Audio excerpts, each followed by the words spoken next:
عورت بچپن میں اپنے ماں باپ کی پیاری بیٹی کہلاتی ہے۔ اس زمانے میں جب تک وہ نابالغ بچی رہتی ہے، شریعت کی طرف سے نہ اس پر کوئی چیز فرض ہوتی ہے، نہ اس پر کسی قسم کی ذمہ داریوں کا کوئی بوجھ ہوتا ہے۔ وہ شریعت کی پابندیوں سے بالکل آزاد رہتی ہے اور اپنے ماں باپ کی پیاری اور لاڈلی بیٹی بنی ہوئی کھاتی پیتی، پہنتی اوڑھتی اور ہنستی کھیلتی رہتی ہے، اور وہ اس بات کی حقدار ہوتی ہے کہ ماں باپ، بھائی بہن اور سب رشتے ناتے والے اس سے پیار و محبت کرتے رہیں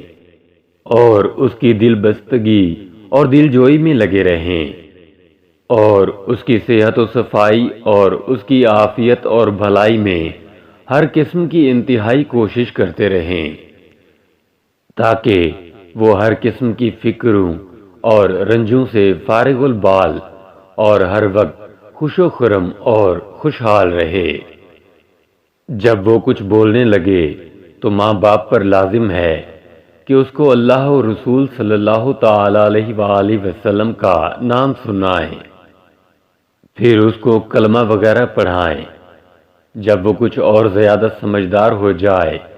تو اس کو صفائی ستھرائی کے ڈھنگ اور سلیقے سکھائیں، اس کو نہایت پیار و محبت اور نرمی کے ساتھ انسانی شرافتوں کی باتیں بتائیں، اور اچھی اچھی باتوں کا شوق اور بری باتوں سے نفرت دلائیں۔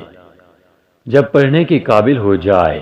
تو سب سے پہلے اس کو قرآن شریف پڑھائیں۔ جب کچھ اور زیادہ ہوشیار ہو جائے تو اس کو پاکی و ناپاکی، وضو و غسل وغیرہ کا اسلامی طریقہ بتائیں، اور ہر بات اور ہر کام میں اس کو اسلامی آداب سے آگاہ کرتے رہیں۔ جب وہ 7 برس کی ہو جائے تو اس کو نماز وغیرہ ضروریات دین کی باتیں تعلیم کریں اور پردے میں رہنے کی عادت سکھائیں، اور برتن دھونے، کھانے پینے، سینے پرونے اور چھوٹے موٹے گھریلو کاموں کا ہنر بتائیں، اور عملی طور پر اس سے یہ سب کام لیتے رہیں،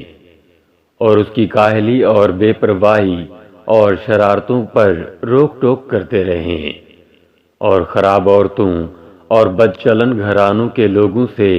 میل جول پر پابندی لگا دیں، اور ان لوگوں کی صحبت سے بچاتے رہیں۔ عاشقانہ اشعار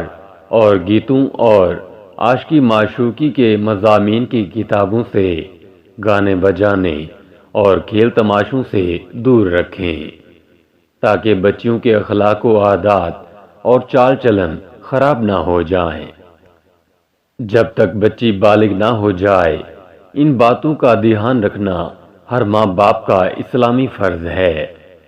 اگر ماں باپ اپنے ان فرائض کو پورا نہ کریں گے تو وہ سخت گنہگار ہوں گے۔